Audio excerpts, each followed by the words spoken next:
ተዋህዶ መሸሸጊያዬ ኦርቶዶክስ መጠለያዬ ሰላምሽ ከፍ ይበልልኝ እናቴ ሁሌም ኖሪልኝ ሰላምሽ ከፍ ይበልልኝ እናቴ ሁሌም።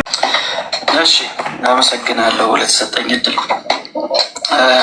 እንግዲህ ርዕሳችን ስለ ማርያም ነው። ነገረ ማርያም ላይ ነው እያወራን ያለ ነው። ስለዚህ ማርያም ላይ ስቲክ አድርጌ ለማውራት ሞክራለሁ። አሁን ትልቁ ችግር ምንድን ነው? ማርያም ቤዛ ትባላለች ወይስ ቤዛ ትባልም ሲባል ከቃላቱ ባለፈ የሚሰጠው ትምህርት ምንድን ነው የሚለውን ነው ማየት ያለብን። ስለዚህ በኢትዮጵያ ኦርቶዶክስ ቤተክርስቲያን ትምህርት መሰረት ማርያም የዓለም ቤዛ ነች ስትባል ኢየሱስን ስለወለደችው ብቻ ነው ወይ? አይደለም፣ ሌላ ምክንያት አለ። እኛ የምንቃወመው ወይ ሁለተኛውን ምክንያት ነው እንጂ የመጀመሪያውን ኢየሱስን ወልዷለች የሚለውን ተቃውሞ የለን። ግን ቤተክርስቲያኒቷ ምንድን ነው የምትለው የሚለውን ከተቻለ ማስረጃዎችን ባሳይ ደስ ይለኛል፣ የጽሁፍ ማስረጃዎችን። እሺ፣ ሁላችሁም እያዩ እየሰማችሁ በደንብ የሚያቀርበው የጽሁፍ ማስረጃ ነው። የጽሁፍ ማስረጃው ምን ያክል ውሸት እንደሆነ አሁን ላሳያችሁ ቪዲዮ የፈለግኩት በደንብ አድርጋችሁ እሱ በዚህ አጋጣሚ ማለት ነው። ብዙ ጊዜ እኛ ጋር ማስታወሻ ይዞ የመከታተል ችግር እንዳለብን ታውቃላችሁ። እባካችሁን በደንብ አድርጋችሁ አዳምጡ። ምን ያክል ተንኮል እንደሚሰሩብንም ምን ያክል ሴራም እንደሚሰሩብንም ለማየት በደንብ አክታችሁ ባካችሁን አዳምጡ። ከዛ ስንጠየቅ ለመመለስ ያመቸናል ማለት ነው። ስለዚህ በደንብ አክታችሁ አዳምጡ። አሁን ለምን ከማስረጃዎቹ መካከል ላይ ጠቅሶ እንደሚያነሳ እናያለን በማስረጃ ማለት ነው። በደንብ አክታችሁ ተመልከቱ። ከየትኛው ማስረጃ እንደሚጠቅስም እዩ በደንብ። ከዛኛ ደግሞ ጠቅሰን እናሳያለን ማለት ነው። በደንብ ስሙ። ባለኝ ደቂቃ በትልቁ ብታረገኝ እና ቤተክርስቲያኒቷ ምን እንደምትል በዚህ ጉዳይ ላይ ማስረጃዎችን ተራ በተራ ቶሎ ቶሎ ብዬ ላቅርብ። እንግዲህ የኢትዮጵያ ኦርቶዶክስ ቤተክርስቲያን ስለ ማርያም ያላት ትምህርት ምን ይመስላል ሲባል መጽሐፍ ቅዱሳዊ ነው ወይ? አይደለም። ምንድነው ማስረጃ? ለምሳሌ ተወሰነ ላሳይ። አሁን ማሳየው መጽሐፍ የአባ ገብረ ኪዳን መጽሐፍ ነው። አቲ ድንግል የተሰኘው የአባ ገብረ ኪዳን መጽሐፍ ነው። እዛ መጽሐፋቸው ላይ ምንድን ነው የሚሉት? መጽሐፈ መነኮሳትን ይጠቅሱና ጸጋ የሚመለሰው በወጣበት በኩል ነው ይላል። እውነት ነው። ስለዚህ እግዚአብሔር ለሰው የሰጠውን ጸጋ በሔዋን በኩል እንደወጣ በሴት በኩል የወጣውን ሀብት ኮመንቱ የምታጠፋላቸው ጥሩ ነው። ቢንዬ ሀሳብ ተሰብስቦ እንዲከታተሉ መንፈሳዊ በሴት በኩል ይመለስ ዘንድ ድንግል ማርያምን ለሔዋን ቤዛነት መረጣት ይላል። ተመልከቱ፣ ድንግል ማርያምን ለሔዋን ቤዛነት መረጣት። ከዛ አባ ጊዮርጊስ ዘጋስጫን ይጠቅሱና ምን ይላሉ? በወደኩበት በኩል ተነሳው፣ በራኩበት በኩል ቀረብኩ። ሞት በሰው በኩል ስለመጣ ትንሣኤ ሙታን በሰው በኩል ሆኗልና ሁሉ በአዳም እንደሚሞቱ እንዲሁም ሁሉ በክርስቶስ ደግሞ ሕያዋን ይሆናሉ።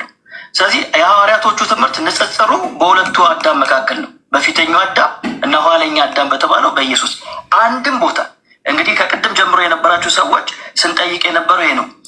ማርያም ዳግማዊት ሔዋን ተብላለች ወይ አሳዩን ስልን ነበር። አንድም ሰው አላሳየን። ለምን? የለም። ሐዋርያቶቹ የማያውቁት የቀደመችው ቤተክርስቲያን ተመልከቱ። ሐዋርያቶቹ የማያውቁት የቀደመችው ቤተክርስቲያን የማታውቀው ቤታችን ዳግሚት ሔዋን የሚባል ሐዋርያቶቹ የማያውቁትም መጽሐፍ ቅዱስ ላይም የለም፣ የቀደሙት አባቶችም የማያውቁትም ነው የሚለው። ይሄን በደንብ ያዙ። የማያውቁት ትምህርት መሆኑን በዚሁ መረዳት እንችላለን። ሲቀጥል አናሎጂ አንድ ላይ ሄዳል ወይ? አይሄድም። ለምሳሌ አዳምና ሔዋን ምንድን ናቸው ግንኙነታቸው? ባልና ሚስት ናቸው። ኢየሱስና ማርያምስ ኮኔክሽኑ ምንድን ነው? አባት እናትና ልጅ ናቸው።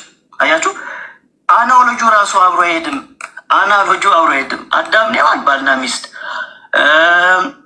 ኢየሱስና ማርያም እናትና ልጅ። ስለዚህ አናሎጂው አንድ ላይ እንደማይሄድ በዚሁ መረዳት አለብን። ስለዚህ እነሱ የሚያነሱት ሀሳብ መጽሐፍ ቅዱሳዊም ብቻ ሳይሆን ሎጂካልም አያስኬድም። በአመክንዮም ደረጃ የሚያስኬድ ሀሳብ አለመሆኑን መረዳት እንችላለን። አሁን እዚች ጋር በደንብ ስሙ። ከዚህ ቀጥሎ እንዴት አድርጎ እንደሚናገር ተንኮል ስሙ። በደንብ አክታችሁ ስሙ። እዚህ ጋር ማርያምን ቤዛ ሲሏት በዚህ መንገድ ብቻ ነው የኦርቶዶክሳውያን አይደለም። ሌላም የሚያነሱት ሀሳብ አለ። በተለይም ከመዳን ጋር እኛ በጣም አጥብቀን የምንናገረው የምንቃወመው ከመዳን ጋር የሚነሱ ሀሳብ ነው። ለምሳሌ እዚህ ጋር ተመልከት ምን እንደሚል መጽሐፈ ሚስጥር ላይ የተቀመጠ ሀሳብ ነው። እመቤቴ ወላዲት አምላክ ወይ አምላክ ጌታ ለሆነ ልጅሽ ስለ እኔ እንዲህ ብለሽ ንገሪው፣ አቤቱ ምሕረትን አታዘግይበት። ይህ ሰነፍ ሰው በስንፍናው ቢያሳዝነ ስለ ነፍሱ ቤዛ ንጽሕናዬን ተመልከት። ይህ አባ ጊዮርጊስ ዘጋስጫ የተናገሩት ነው። ስለ ነፍሱ ቤዛ ምንን ተመልከት? ንጽሕናዬን ተመልከት። የአባ ጊዮርጊስ ዘጋስጫ ነው እንትን ያደረገው ኮት ያደረገው። ከአባ ጊዮርጊስ ዘጋስጫ ቀጥሎ የሚጠቅሰውን ደግሞ ተመልከቱት። እኔ እናገራለሁ 10 እሺ የለም አለ የሚል ሰው ካለ ሊያሳየኝ ይችላል። የለም እሺ እችን ነው ሄዳችሁ እዛ ድህነት ትምህርት ቤተክርስቲያን የዛን ሰውዬ ስለማይጠቅመን ነው ማሳለፍላችሁ። ካቴና ባይብል ነው ይባል። እሺ እችን ላሳያችሁ። እችን ውሸት አንዴ ላሳያችሁ። ወንጌል ምዕራፍ 1 ላይ ተነሳ ሐሳባል ሜሎስ በጣም ተሎ ጸጋ ይሞላብሽ ወይ የሚለው ቃል እሺ፣ በኦርቶዶክሳውያን በሚቀበሉት መጽሐፍ ቅዱስ ላይ ጸጋ ይሞላብሽ ሆይ የሚል አለ ወይ? የለም። ምንድነው ማስረጃ? እዚህ እጄ ላይ በጣም ጥሩ። በኦርቶዶክስ የሚቀበሉት መጽሐፍ ቅዱስ ላይ እውነት ቃል በቃል ላይ ጸጋ የሞላብሽ የሚል የለም ወይ? ይሄን በደንብ እናየዋለን። ደቄ ለመጠቀም ላሳያችሁ። ይሄ ኦርቶዶክስ ስታዲ ባይብል ይላል። የኢስተርን ኦርቶዶክስ ቤተክርስቲያን የምትቀበለው ነው። እዚህ ላይ ጸጋ የሞላብሽ የሚል የለም። አለ የሚል ሰው ካለ ሊያሳየኝ ይችላል። የለም። ሌላውስ ኦርቶዶክስ ኦሪየንታል ኦርቶዶክስ የሚቀበሉት መጽሐፍ አለ። ለምሳሌ ካቴና ባይብል የሚባል ኦርቶዶክስ ኦሪየንታል ኦርቶዶክሶች የሚቀበሉት ነው። የአባቶች ትርጓሜ የያዘ መጽሐፍ ቅዱስ ነው። እዛ ላይ ጸጋ የሞላብሽ ወይ ይላል ወይ? አይልም። ሃይሊ ፌቨርድ ነው የሚለው። በሁለቱ መካከል ልዩነት አለው። ስለዚህ ይሄ ማስረጃ እናስረግጥ። እውነት ያው እንግዲህ እንደምታውቁት ሁላችሁም የመጽሐፍ ቅዱስ ገጸ ንባባት የተተረጎሙት ከምንድን ነው? የሐዲስ ኪዳን መጽሐፍቶች ሁላችሁ የምታውቁት ከየት ነው? ከግሪክ ነው አይደለ? ከግሪክ ነው አይደለም? የሐዲስ ኪዳን መጽሐፍቶች ከግሪክ ናቸው። እንመልከታቸው እስቲ የግሪኩ ቃል ምን ይላል? መጀመሪያ ይኸው ሉቃስ ወንጌል ምዕራፍ 1 ቁጥር 48 በማስረጃ ማውራት ስላለብን ጸጋ የሞላብሽ ሆይ የሚለውን ኦ ምልዕተ ጸጋ ብሎ የተናገረውን ገብርኤል በግሪኩ ምንድን ነው የሚለው ቃሉ? ይሄን በደንብ ተመልከቱት። ይሄ በነገራችን ላይ የዕብራይስጥ የግሪክና የእንግሊዝኛውን ይሄኛው ማለት ነው። ቃሉ ምንድን ነው የሚለው? ጸጋ የሞላብሽ ሆይ። መጀመሪያ በእንትን ላሳያችሁ፣ በእኛ ንባብ ላሳያችሁ። መጀመሪያ የሚቀድመው እሱ ነው። በግዕዙ እናስቀድምና ከዛ የግዕዙን ካሳየን በኋላ ወደ እንትኑ እንገባለን ማለት ነው። ወደ እኛ ቃሉ እንገባለን። እሺ የመጀመሪያ ቃሉ የምናገኘው 1:28 ላይ ይቅርታ፣ 1:28 ላይ ላንብብላችሁ። መጀመሪያ በመጽሐፍ ቅዱስ ላይ የሉቃስ ወንጌል ምዕራፍ 1 እችን በአማርኛ እንቀይራት።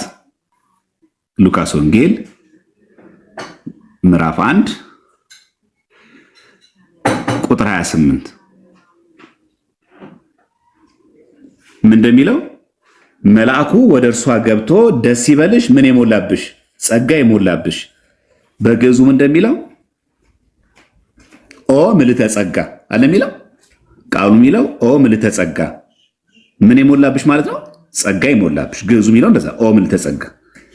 በእንግሊዝኛ ብንቀይረው ይሄንን የኪንግ ጀምስ ቨርዥን ተመልክቶ ነው እሱ ምን የሚለውን ቃል የወሰደው? ሃይሊ ምን ፋቨርድ የሚለውን አይመሸወድ። ይሄ እኮ የኪንግ ጀምስ ቨርዥን ነው። የግሪኩም እንደሚለው ያው የግሪኩን ላሳያችሁ በማስረጃ ስለሆነ ማለት ይሄው ይሄ ቃል ሌላ አፕሊኬሽን እንዳይመስላችሁ ላሳያችሁ። ሂብሪው ግሪክ ኢንተርናሽናል ባይብል ነው። ይሄ 1:28 ላይ እንመልከት ገብተን ሉቃስ ወንጌል ይሄው ምዕራፍ 1 ቁጥር ስንት? 28 ምን ይላል እዚህ ጋር? ዩ ለእመቤታችን ስለሆነ ለእሷ ማለት ነው። ፋቨርድ ዊዝ ግሬስ የሚለውም ይላል ከሪቶሚኔ ነው የሚለው። ከሪቶሚኔ ማለት ምን ማለት ነው? ፉል ኦፍ ግሬስ ማለት ነው። አሁን እሱ በካቴናም የለም በምንም የለም ይላል። በፍጹም የሚለው ምንድነው? ከሪቶሚኔ የሚለው ፉል ኦፍ ግሬስ ማለት ነው። የግሪክ ቃል ነው። በነገራችን ላይ ቻሪቶ ለሚለው ቃል ፐርፌክት ፓሲቭ የሆነ ፓርቲሲፕል ነው። ይሄ ካሪቶ የሚለው ማለት ነው። ካሪቶሚኔ ማለት ፉል ኦፍ ግሬስ ማለት ነው። በዚህ ጋር ማየት እንችላለን። በቀላሉ ሁላችሁ እንድትረዱት ለማስቻል ከዚህ ከጎግል ላይ ማየትም ትችላላችሁ። ካሪቶሚኔ የሚለውን ቃል በቃል ምን ማለት እንደሆነ ማየት እንችላለን። ካሪቶሚኔ የሚለው ቃል የግሪክ ቃል ምን ማለት ነው? ወደ እንግሊዝኛ ስንተረጉሞ ስንል ካሪቶሚኔ የሚለው ቃል በቃል የሚለው ፉል ኦፍ ግሬስ ማለት ነው። ወደ እንግሊዝኛ ሲተረጉመው ነው እንደዛ ብሎ የተረጎመው እንጂ ምንም አይነት የስህተት የቃላት ግድፈት የለበትም ማለት ነው። እሺ ካሪቶሚኔ ማለት ምን ማለት እንደሆነ እንየው። ያው the English translation of ካሪቶሚኔ ታያችኋል እዚህ ጋር is generally understood as full of grace ጸጋ የሞላብሽ ወይ ማለት ይሄ ሰው እንግዲህ ማስረጃ ያቀረበ ነው። እንግዲህ ከካቴና እንደምታዩት ይላል።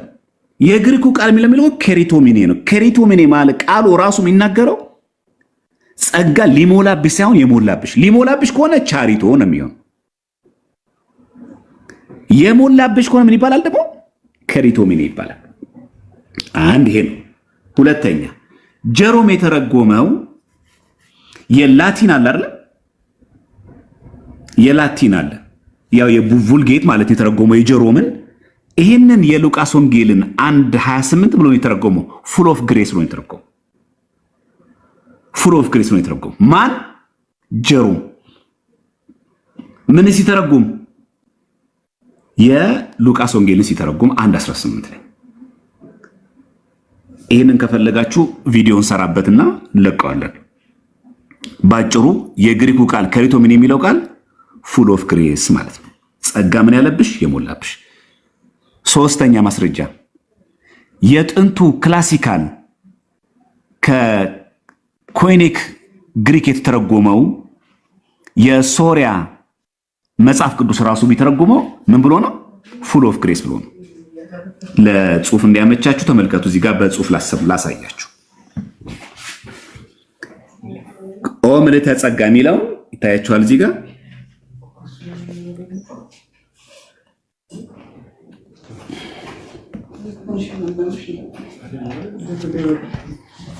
ተመልከቱ። እዚህ ጋር ኦ ምልዕተ ጸጋ ምን ማለት ነው? ፉል ኦፍ ግሬስ። ትራንስሌትስ ምን ተብሎ ይተረጎማል? ካሪቶሚኔ ብሎ ይተረጎማል። ምንድነው የካሪቶሚኔ የሚለው ቃል? ፐርፌክት ፓሲቭ ፓርቲሲፕል ነው። የማን? የቻሪቶ። ቻሪቶ ማለት ምን ማለት ነው? ቱ ጊቭ ግሬስ፣ ጸጋን ሊሞላብሽ ማለት ነው። ገና ሊሰጥ ነው። ይሄ ግን የተሰጠ ነው። የግሪኩ የሚለው ቻሪቶ አይደለም የሚለው ካሪቶሚኔ ነው የሚለው ጸጋ የሞላብሽ ማለት። የግዕዛችን እንደሚለው ኦ ምልዕተ ጸጋ ነው የሚለው። አንድ ይሄ ነው። ሁለተኛ ቡልጌት ላቲን ቨርዥን ኦፍ ባይብል ማለት ነው። ጀሮም የተረጎመው ብሎ የተረጎመው የቡልጌቱን ላሳያችሁ ምን እንደሚል ማለት ነው። የካሪቶሚኔን የቡልጌት ምን የሚለው አቬ ግራሻ ፕሌና ይላል። ምን ማለት ነው?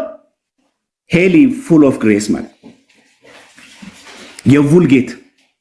እሺ የሶሪያ ጥንቱ መጽሐፍ ቅዱስ ፒሺቶ ይባላል። የፒሺቶን ብሎ የሚተረጉመው ፉል ኦፍ ግሬስ ብሎ ይተረጉማል።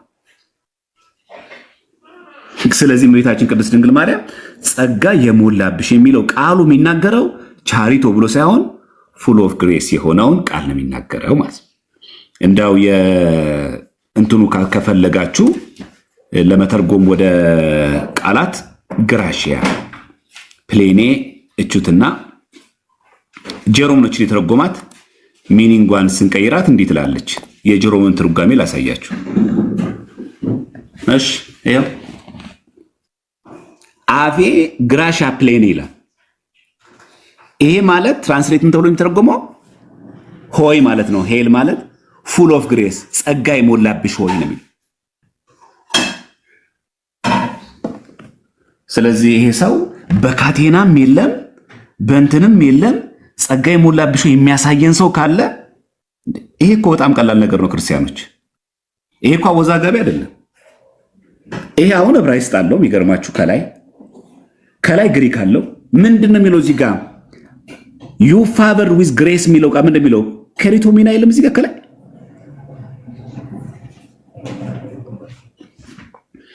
ስለዚህ ይሄ ትልቅ ሕጸጽ ነው የተናገረው። አንድ ሰው የሚያሳየን ካለ ጸጋ የሞላብሽ ብሎ የሚያሳየን ካለ ያውን በዚህ ልክ እሺ። የሶሪያውን ደግሞ ትርጓሜ ደግሞ እንየው። ይሄ በላቲን ቋንቋ ማለት ነው። አቪ ግራሺያ ፕላኔ ነው የሚለው። ይሄ በላቲን ቋንቋ ምን ተብሎ ይተረጎማል ነው ያልኳችሁ? ፉል ኦፍ ግሬስ ይባላል ነው ያልኳችሁ። እሺ ከእንደገና ደግሞ የእንታ የምንወስደው የጥንቱን ደግሞ የሶሪያን ቨርዥን ደግሞ ትርጓሜ ደግሞ ላሳያችሁ ምን ማለት እንደሆነ ማለት ነው። ቃሉን እንዳለ ልውሰደውና ከዛ እናንተ ትርጓሜውን ታያላችሁ ማለት ነው። ኦ ሌሌና እመቤታችን ነው በዛ ልክ የሚጠራት ሶሪያውያን ሌሌና ዲ ግራሺያ። እሺ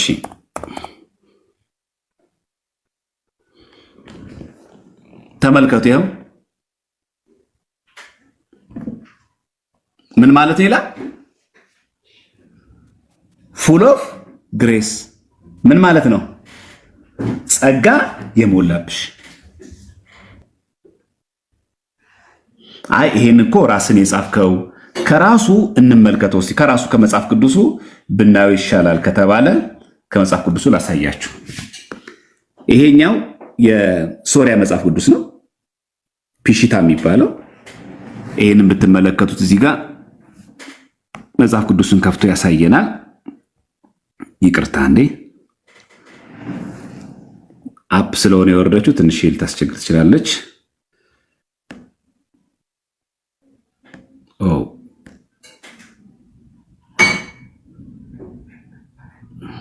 እሺ ይሄን ሲከፍት ላሳያችሁ። እያስቸገረ ስለሆነ ለመክፈት ከከፈታ አሳያችኋለሁ።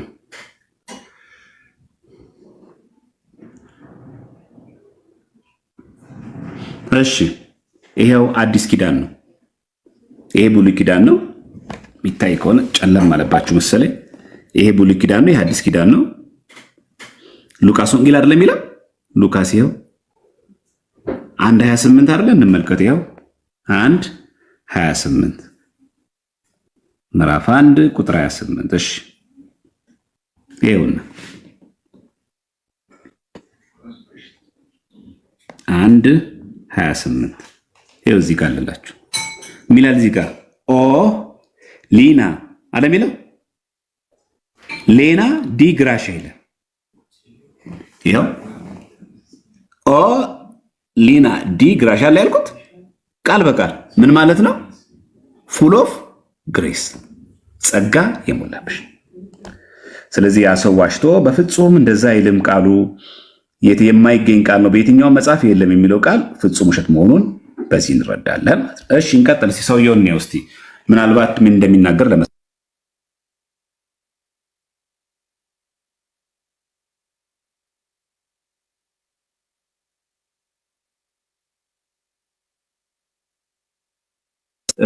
ፈጠን እያልኩ ላሳያችሁ። ሁለተኛ በጣም የዋሸው የአባ ታድሮስ ማላቲንን ጠቅሶ በጣም በውሸት ሲናገር ነበር። የአባ ታድሮስ ማላቲንን ጠቅሶ ቃሉ የሚናገረው ሴት የሚለው ቃል ቤተክርስቲያንን ነው እንጂ የሚገልጸው በፍጹም ከቤተክርስቲያን ውጭ ሌላ ትርጉም የለውም የሚል ትርጉም ሲሰጥ ነበር። እስቲ ይህንን ሰው ደግሞ እስቲ ከሰራ እንመልከት። ይህንንም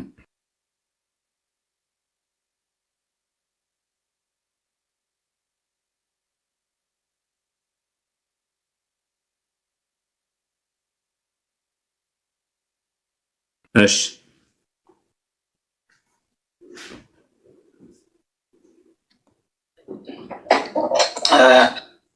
እጁ አብሮ አይሄድም። አዳም ነው ባል ቀውም። ሌላው የሉቃስ ወንጌል ምዕራፍ 1 ላይ የተነሳ ሐሳብ ሜሎስ በጣም ይችላል የለም። ሌላውስ ኦርቶዶክስ ኦሪየንታል ኦርቶዶክስ የሚቀበሉት መጽሐፍ አለ። ለምሳሌ ካቴና ባይብል የሚባል ኦርቶዶክስ ኦሪየንታል ኦርቶዶክሶች የሚቀበሉት ነው። የአባቶች ትርጓሜ የያዘ መጽሐፍ ቅዱስ ነው። እዛ ላይ ጸጋ የሞላብሽ ወይ ይላል ወይ አይልም። ሃይሊ ፌቨርድ ነው የሚለው። በሁለቱ መካከል ልዩነት አለው። እስቲ ሁላችሁም መልሱ። ሃይሊ ፌቨርድ ነው የሚለው ሰው እንዴት በኪንግ ጀምስ ቨርዥን ብቻ አይቶ እነሱ አይደለም እንደ የሐዲስ ኪዳን መጽሐፍ የተጻፈው በግሪክ ነው የግሪኩ 8 ሮሜ 8:34 የሚለው የሚማልደው ነው የሚጠቅሱት እነሱ አይደሉ? ለምን እዚህ ጋር ግሪኩን ለምን አያዩትም? አይታችኋል። እኛ ስንጠቅሰው ሮሜ 8:34 የግሪኩን አልተመለከታችሁ ይሉናል ማለት ነው። ለዛ ነው የጠቀስኩት ይሄንን። እሺ እንቀጥል። መቅጠም ይችላል። እኔ ጠይቄ ለመጠቀም እዚህ ላይ የለም የሉቃስ ወንጌል ማለት ነው። እሺ ጸጋ የሞላብሽ ወይ የሚለውን ከኦርቶዶክሳውያን ላሳያችሁ ትርጓሜ። ለምሳሌ አቡነ ጳውሎስ የኢትዮጵያ ኦርቶዶክስ ቤተክርስቲያን ፓትርያርክ የነበሩት ተመልከቱ። ከየት እንደሚጠቅስ ተመልከቱ። እዚህ ጋር በደንብ ይዋት። ከየት እንደሚጠቅስ ተመልከቱ። ሆነ የተረጎሙት ሐሳብ የሚለውን ላሳያችሁ። ይሄው እዚህ ጋር ይታያችኋል። ይሄ እውነትና ንጋት የሚል መጽሐፍ። እውነትና ንጋት የማን ነው ታውቃላችሁ? የአባ ሰረቀ እኮ ነው። የተወገዘ መናፍቅ እኮ ነው። አቤት ግን እኛ በጣም የሚገርመው እንዳልክ ዘነበ ኮመንት ላይ ምን ብሎ ይሰጣል? አቤት ሜሎስ እሳት ይለዋል። ሰው ግን ጤነኛ አይደለም ወይ? አትሊስት እንኳን ብለዋል እኮ አቡነ ጳውሎስ መጠቀስ ያለበት ከመናፍቅ ነው። ይሄው ከላይ ተመልከቱ መጽሐፉን ይታያችኋል። እዚህ ጋር እውነትና ንጋት ሲጀመር የማን ነው እኮ? የአባ ሰረቀ እኮ ነው።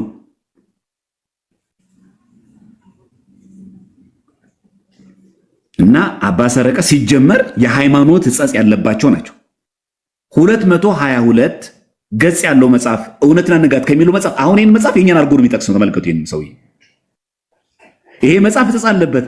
ድንግል ማርያም ጥንተ አብሶ አለባት ብሎ የሚናገር ነው ይሄ መጽሐፍ ማለት ግን ከዚህ መጽሐፍ ሜንሽን አድርጎ ይጠቅሳል። ተመልከቱ እንግዲህ አሁን ህዝቤ ደግሞ እየሳቀ ወይን እያለ አንገት እየነቀነቀ ሲመሰማ ስሙ። የመመረቂያ ጽሑፋቸው ላይ እንደዚህ ይላሉ። The Eastern Orthodox Church affirms that ከየት ላይ ነው የጠቀሰው ማለት ነው? ሜንሽን አድርጎ የጠቀሰው የአቡነ ጳውሎስ ነው። አዎ ትክክል። ነገር ግን ከየት ነው የጠቀሰው? እንዲህ ብለዋል ብሎ የተናገሩት እነማን ናቸው? ማን ናቸው? አባ ሰረቀ ናቸው። እውነትና ንጋት የሚለው የአባ ሰረቀ መጽሐፍ። አሁን ሰሞኑን ግን የኛ ኦርቶዶክሳውያን በጣም ድንግርግር ስትሉ እንደው ግራ ገባን እኮ ምናምን። ሲጀመር ቤተክርስቲያናችን እንደምታውቁት አቡነ ጳውሎስ ቢናገሩት ፓትርያርኩ ቢናገሩት ማንም ቢናገረው ውሸት ከሆነ ክህደት ከሆነ ክህደት ነው። ግን እሱ በነገራችን ላይ ቢኒ የመመረቂያ ጽሑፉን እኮ አይቱት አይደለም እሳቸው እንዲህ ብለዋል ብለው የጠቀሱትን እኮ ነው ሜንሽን ከመጽሐፉ እኮ ነው የሚጠቀሰው። ብለዋል ብለው እውነት ንጋት ከሚለው መጽሐፍ ጠቅሶ ነው ሜንሽን ያደረገው ማለት ከላይ እኮ መጽሐፉ ይታያል በነገራችን ላይ። the unique position of the Virgin Mary as Theotokos was not due to her own አዳዳ ለምንድን ነው ባት አንድ የመጨረሻ ደግሞ ላሳያችሁ። ዘፍጥረት ምዕራፍ 3ን በተመለከተ እዚህ ጋር ሁለተኛው የአቡነ ጳውሎስን እመለስበታለሁ። ይሄን ሁለተኛው ውሸት ላሳያችሁ። ሴቲቱ ሲሉን ነበር። ሴቲቱ ማነች? ኦርቶዶክስ በዘሯና በዘርህ መካከል ይሄ ጥቅስ ማለት ነው። እዚህ መጽሐፍ ቅዱስ ላይ እንደምታነቡት ዘፍጥረት 3 ላይ በደንብ ስሙ። ውሸት ነው የምታዩት 3:15 ላይ ምን የሚለውን ቃል በአንተና በሴቱ መካከል በዘርና በዘሯ መካከል ጠላትነትን አደርጋለሁ፣ እርሱ ራስን ይቀጠቅጣል፣ አንተም ሰጎኑን ትቀጠቅጣለህ። ምን ብሎ የተረጎሙት ይህን ክፍል ላሳያችሁ። ይህን ማሳያችሁ የታድሮስ ማላቲ ያዕቆብ የኮመንታሪያቸው ነው። ዘፍጥረት ላይ ያለውን ኮመንታሪያቸው ነው። እዛ ላይ ምን ይላሉ? ያው ዘፍጥረት ምዕራፍ 3 ቁጥር 15 ተመልከቱ። ቅድም ሲጠቅስ የነበረው ማለት ነው። እሺ ማንን የጠቀሰው? አባ ታድሮስ ማላቴ። ከየትኛው መጽሐፍ ነው የጠቀሰው ታውቃላችሁ? አልጠቀሰም። ከላይ እኔ ላሳያችሁ ከየት እንደጠቀሰ። ያው ውሸት ስለሆነ ውሸቱን ማጋለጥ ስላለብን የጠቀሰው ከዚህ ነው። ኢንተርፕሪቴሽን ኦፍ ዘ ቡክ ጄኔሲስ ማ ፋዘር ታድሮስ ማላቴ። ኦሪት ዘፍጥረትን ሲተረጉሙ አባ ታድሮስ ማላቴ ዘፍጥረት 3:15 ብሎ እንደተረጎሙ የሚያሳይ የጠቀሰው። አይታችኋል ውሸት ከየት እንደሚጀምር። አሁን እሱ ለማለት የፈለገው ምንድን ነው? ሁለተኛው ሔዋን ዳግሚት ሔዋን የምትባለው ሰከንድ ቢ የምትባለው ቤተክርስቲያን እንጂ ቤተክርስቲያን አይደለችም ለማለት ነው። ቤተክርስቲያን እንጂ ድንግል ማርያም አይደለችም ለማለት ነው የጠቀሰው። መጽሐፉ ይሄ ነው። እሺ ስሙት። The serpent became a representative of the devil himself. እባቡ የማን ሪፕሬዘንታቲቭ ነው? የሰይጣን who was called serpent of the old Revelation 20 God put enmity between the devil and the woman until the Lord Jesus Christ comes from the seed of the woman without ከኔ ተከሳት እቹት አጅሬ ገስልሳ አንድ ላይ እኮ ነው ያለችው። እሳቸው ምንድነው ያሉት? በዘይቱና በአንተና በሷ በዘርና በዛው ነው መካከል እቺ ዘር የተባለችው አንደኛው ቤተክርስቲያን ናት ነው እንጂ ያሉት ቤተክርስቲያን ብቻ ናት አላሉ። እንግዲህ አባ ታድሮስ ማላታይ ይሄን ሲተረጉሙ ዘፍጥረት 3:15 በፍጹም ለቤተክርስቲያን እንጂ ለድንግል ማርያም አላሉ ብሎ ነው የተረጎመው። ተመልከቱ እዚህ ጋር human intervention እንዲህ ብሎ ያስቀምጡት ደግሞ ይስቃል። ደግሞ ተመልከቱ እንግዲህ ትልቅ እንደው ዜና እንዳገኘ ነገር አይ እንደው እግዚአብሔር እንደው ምንም የሰው ጣልቃ ገብነት ነው የመጣውማ ጌታ ኢየሱስ። ታዲያ ስለማን ነው የሚያወራው የክፍል ስንል ይኸው ዳግማዊት ሔዋን የምትባለው ማን ነች? ተመልከቱ when the church the new Eve ይኸው ከራሳቸው አባቶች ጋር when the church the new Eve ቤተክርስቲያን ምን ትባላለች? the new Eve ትባላለች። ኢቭ የተባለችው እንግዲህ ሔዋን ናት። ቤተክርስቲያን ምን ትባላለች ነው ያለው? the new Eve ትባላለች። ይኸው አዎ። ግን እዚህ ጋር ቤተክርስቲያን አዲስቷ ሔዋን ስትባል ብሎ እዚህ ጋር ሲገልጹ እሳቸው አዲስቷ የምትባለው ቤተክርስቲያን ብቻ ናት ብለዋል። when the church the new Eve alone የሚል ነገር አለ ወይ ደግሞ only የሚል ነገር አለ? ውሸት። አሁን ላሳየ ቢኒ አባ ታድሮስ ማላቴ እራሳችሁ ሜታችንን ኒው ኢቭ ያሉበትን ደግሞ ላሳየ ማስረጃ። አባ ታድሮስ ማላቴ ደግሞ ይሄንን ደግሞ እናየዋለን ማለት ነው። ይሄው ተመልከቱ ደግሞ አባ ታድሮስ ማላቴ ይሄው ዘ ቡክ ኦፍ ምን ጆን ማን ፋዘር ታድሮስ ማላቴ ተመልከቱ። እሺ እሳቸውን ደግሞ ኒው ኢቪ ማን ብሎ እንደሚጠሩ ደግሞ እኒ በማስረጃ ስለሆነ ማየት ያለብን ማለት ነው። እሺ ኒው ኢቪ የተባለችው ማናት? እዚህ ጋር እናያታለን። 2-3 ማስረጃዎችን አቀርብላችሁና ከዛ ታያላችሁ ማለት ነው። እሺ she is አሁን ከላይ የሚጀምረው it is true that the Holy Virgin Mary was therefore his first miracle የመጀመሪያውን ተአምር ያደረገው የት ነው? በቃና ዘገሊላ አይደለ? ከዛስ she is the new Eve እመቤታችን ምንድን ናት አለ? ዳግሚት ሔዋን። ምን ብሎ ጠቀሰሱ? አባ ታድሮስ ማላቴ እንኳን አላሉትም አለ። የቷን ጠቅሶ ነው? እችን አይቶ እኮ ነው። እችን ኦሪት ዘፍጥረት ነው አይቶ። እሳቸው ትርጓሜ ኦሪት ዘፍጥረት ከሆነ መተንተን ያለባቸው ስለ ኦሪት ዘፍጥረት ነው።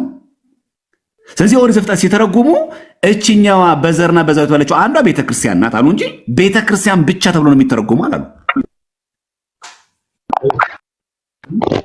አይቻል ጥፋቱ ቤተክርስቲያን ብቻ ነው የምትባለው ብሎ አልተረጎሙም እሳቸው። እሱ ከየት ነው የወሰደው? ከኦሪት ዘፍጥረት ከዚህኛው አንድምታ ወሰደው፣ ከዚህ ተረጎመ። ይኸው ስለዚህ ረጋ ብሎ ማንበብ ምን ያክል እንደሚጠቅም ይኸው። እሺ አባ ታድሮስ ማለት ያሉበት አለ። ይኸው she is the new Eve who accompanies the second Adam እመቤታችን ምንድን ናት? ዳግሚት ሔዋን። ውሸት ነው አይደለም? አሁን ይሄ ውሸት ነው። ልክ አሁን ምን ብሎ አቀረበሱ? የእናንተ መጽሐፍ እንኳን አባ ታድሮስ ማለት የግብፅ ሲጀመር የግብፅ አባት ናቸው። አባ ታድሮስ ማለት ያላሉትን አስመስሎ አቀረበ። ሰው ትንሽ እንኳን አያነብም? ትንሽ ከፍ ብሎ እንኳን እችን አያይም? አባ ታድሮስ ማለት የዮሐንስ ወንጌልን ሲተረጉሙ የመጀመሪያው ተአምር በቃና ዘገሊላ ሲደረግ እመቤታችን ምንድን ነው ያሏት? ሁለተኛይቷ ሔዋን ሰከንድ ኢቭ ያሏት። ይሄው አባ ታድሮስ ማለት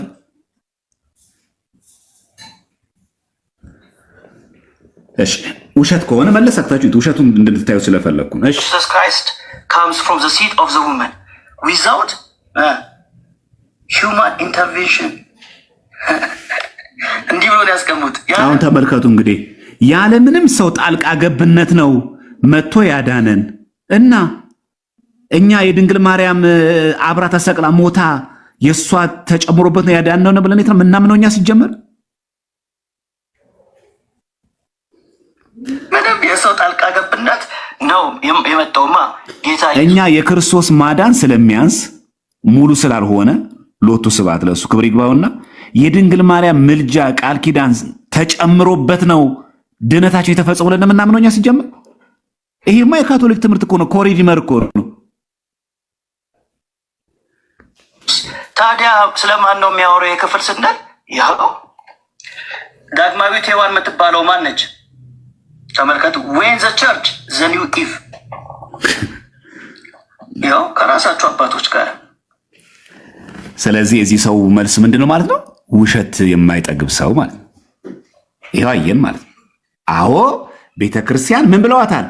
ዌን ዘ ቸርች ይኸው እዚህ ጋር ምን ብለው ዘ ኒው ኢቭ ዳግሚት ሔዋን ብለዋታል።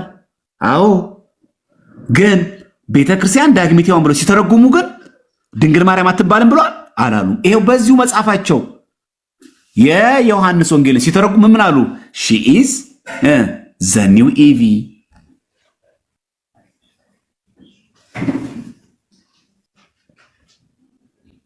እና ትንሽ ረጋ ቢል ሰውየው ጥሩ አልመሰላችሁ? ባይቸኩል። አሁን ሰው እንግሊዝኛ እንደሚችል ሰው ደግሞ አክት ሲያረጋ አንድ ሰው በጣም ሲያቀራራ ምላሽ አባ ታድሮስ ማለት የራሱ ቢሰሙት ምን ይላሉ? እሺ ለምን ይመስላችኋል አባ ታድሮስ ማለት ላይ የተለጠፉት? አባ ታድሮስ ማለት የስንት ዓመተ ምህረት ሰው ናቸው? አሁን ደግሞ ወደ ዓመተ ምህረት ደግሞ እስቲ እናምጣው። የስንት ዓመተ ምህረት ሰው ናቸው? አባ ታድሮስ ማለት ፋዘር ታድሮስ ማለት ላሳያችሁ። ዴት ኦፍ በርዝ እሺ፣ የስንት ዓመተ ምህረት ሰው ናቸው? ማርች 16 1937። ሰው የ19ኛው መቶ ክፍለ ዘመን አባ ታድሮስን እንደው ምን ቻው ይሉ ይጠቅሳል። ከኛ ጋር ሲከራከሩ የመጀመሪያው ክፍለ ዘመን አባት ብሎ ይጠቅስሉናል። እሺ በቀጥታ ደግሞ ልምጣ። ውሸቱን እስከዚህ ከሰማችሁ መንፍቅና ይህን አክል ካሰማችሁ ለነገ እሑድ አጥቢያ ዛሬ እንደዚህ መንፍቅና ማሰማት የለብኝም። እንደው ሲሆን መስማት የነበረባችሁ ቅዳሴ ነበር፣ ግን እንደው ግድ ሲሆን ደግሞ መስማትና ማወቅ ስላለብን ያን ማስረጃ ደግሞ እኔ በሚገባ ላሳያችሁ ማለት ነው። ምን ያክል ሰት እንደሆነ ለማሳየት ያክል ማለት አሁን እሱ የጠቀሰው በጣም ትልቅ ማስረጃ ሆኖ የቀረበለት የማን ነው? የአባ ታድሮስ ማለት እንደ ማስረጃ ነው የጠቀሰው። እኔ ደግሞ ሄሬኒዮስ ልጥቀሰው። ደግሞ የሚገርም ቢኒ የመጀመሪያው ክፍለ ዘመን አባት ሄሬኒዮስ ምን ብሎ እመቤታችን ቅድስት ድንግል ማርያም በተመለከተ እንዴት ብሎ ሰከንዲቪ እንዳላት ማስረጃ ላሳይ። ሄሬኒዮስ ደግሞ የመጀመሪያው ክፍለ ዘመን አባት ነው። ምን ብሎ የተረጎመው ካልን የራሱን የእመቤታችን የቅድስት ድንግል ማርያምን ሁለተኛይቷ ሔዋን እንደምትባል ከኦሪት ኦሪት ዘፍጥረትን ሲተረጉም የተናገረበትን ላሳይ። እሺ ይኸው ከዚሁ ከጎግል ላይ እንየው። ፋዘር ኦፍ ዘ ቸርች። እሺ ማንን ነው የምንጠቅሰው? ሄሬኒዮስን እንጠቅሳለን። እሺ በቀጥታ ግን ብገባ ጊዜ ለመቆጠብ ጥሩ ነበር፣ ግን ምንጩንም እንድታዩት እያሳየኋችሁ ልቀጥል ብዬ ነው። ሄሬኒዮስ ይኸው አጌንስት ሄሬኔሲስ በተባለው መድፍነ መናፍቃን በተባለው መጽሐፉ ላይ ቡክ 5 ይኸው ቡክ 5 አብረን እየከፈት ነው እንየው። ቡክ 5 ይሄ አይደለ? ቡክ 5 ይኸው ሴክሽን ስንት 21 ይኸው ምን ብሎ እንደተረጎሙት ላሳያችሁ። ራሳቸው ይኸው እዚህ ጋር ተመልከት ቢኒ ራሳቸው የኦርቶዶክስ አባቶች ዘፍጥረት 3:15 ሲተረጉሙ ሁለተኛይቷ ሔዋን ብሎ የጠሩት ማንን ነው ያሉት? ቤተ ክርስቲያን ያሉት አባ ታድሮስ። አባ ታድሮስ ማለት አይቆ የ1937 ዓመት ብለው የተወለዱ ሰው ናቸው። ለምዶ ከሄሮድስ ማይጠቅሰው? ይኸው መድፍነ መናፍቃን በተባለው ቡክ 5 ላይ ቻፕተር 21 ላይ ይሄን ራሱ ዘፍጥረት 3:15 ይኸው ሜንሽን አድርጎ from that time ይላል he who should be born of a woman namely from the virgin ይሄን ዘፍጥረት 3:15ን ጠቅሶ ያቺ ሴት የተባለችው ድንግል ማርያም እንደሆነች from the virgin ብሎ የጠቀሰው ማለት አባታ እንትና ነው። አባታ ድሮስ ማለት ሳይሆን አጌንስ የተባለው መጽሐፍ የጻፈው ሄሬኔዎስ ነው።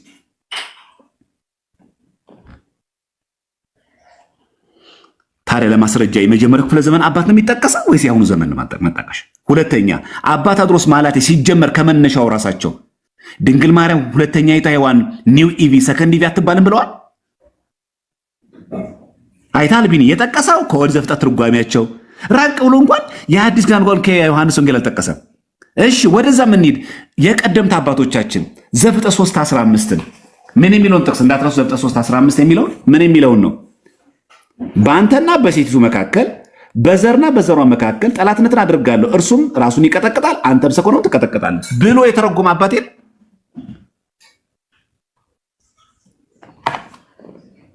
አየህ። ሁለተኛ ውሸት አገኘን ማለት ነው። በውሸት የተሞላ ነው ለምንናገረው ከዚህ የተነሳ እሺ። ጀሮም እንደሞላ አንሳ። የጀሮም ደግሞ ከባድ ነው። ይሄ ምን ያደርጉት እንደሆነ ደግሞ እናያለን። ይሄው ጀሮም የተባለ አባት ሌተር 22 ላይ እንመልከት። ሌተር 22 ላይ ይሄው እዚህ ጋር ሌተር 22 ላይ ቁጥር 21 ላይ እንዲህ ብሎ ይተናገራል። ቁጥር 21 ላይ ጀሮም የተናገረው ልጥቀስ። እሺ ቁጥር 21 ላይ ጀሮም ሌተር 22 ያዙ በደንብ። ቁጥር 21 ላይ እንዴት እመቤታችን ቅድስት ድንግል ማርያምን እና ሔዋን እንዳናጸሩ ተመልከቱ። ይታያችኋል። እዚህ ጋር ማርክ ላድርጋትና ሚላል ይሄ ዴዝ ኬም ስሩ ኢቪ ሞት በሔዋን ምክንያት መጣ በት ላይፍ ሃዝ ካም ስሩ ሜሪ። ማን የተናገረው? ይሄን መሪጌታ ናቸው የኔ ያወሩት።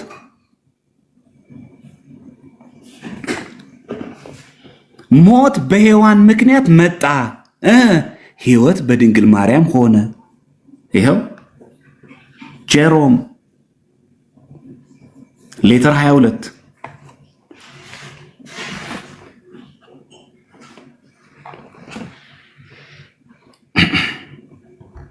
እያዛችሁ እያለው ያስባለሁ። ማስታወሻ ቀስ እያልኩኝ ረገጥ እያረኩ ማሳያችሁ ማስረጃውን እያያችሁ እንድትካተሉ ስለምፈልግ ነው።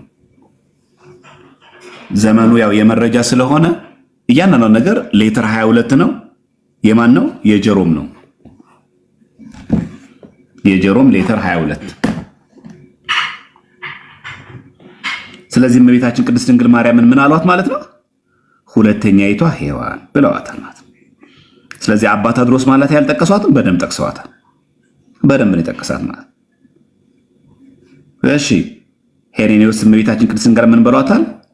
ሁለተኛይቷ ሔዋን ኒው ኢቪ ወይ ደግሞ ኖቫ ኢቫ ብለው እመቤታችንን ይጠሯታል ማለት ነው። እንደውም ሞት በድንግል ማርያም ምክንያት መጣ። ማን ነው? በሔዋን ምክንያት መጣ። ሕይወት ደግሞ በድንግል ማርያም ሆነ። ምን የሚል ቃል አለ? በእንተ ሔዋን ታጽሖተ ገነት አይደል? በሔዋን ምክንያት የገነት በር ተዘጋልን። ዳግመኛ ስለ ድንግል ማርያም ምን አለልን? ተከፈተልን።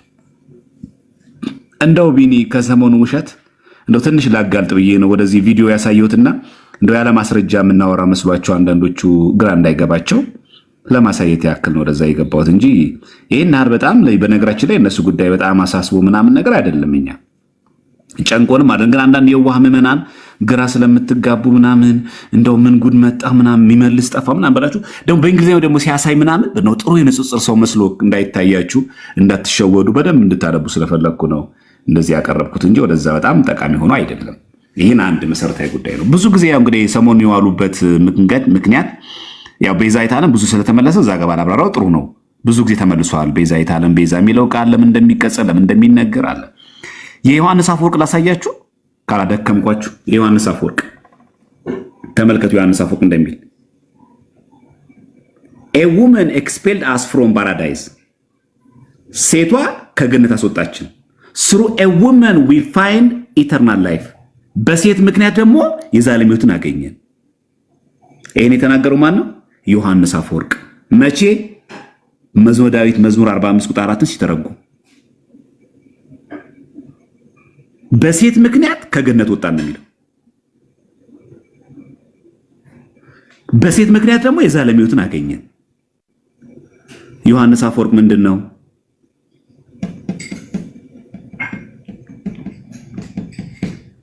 አንብቡ። ኦርቶዶክሳውያን እባካችሁን በደንብ አንብቡ። የቀደምት አባቶች እንደዚህ አይሉም ለሚሉ ሰዎች ማስረጃ አቅርቡ። ደግሞ ከነምንጩ ዮሐንስ አፈወርቅ የቱ ጋር ነው የተናገረው ስትባሉ ከነምንጩ ማስረጃ አለባችሁ። ከነምንጭ በሴት ምክንያት እኛ ከገነት ወጣን፣ በሴት ምክንያት ደግሞ ወዴት ገባን? የዘላለም ሕይወት። እንደውም ጭራሽ የሚናገረው እኮ through a woman we find eternal life ነው የሚለው።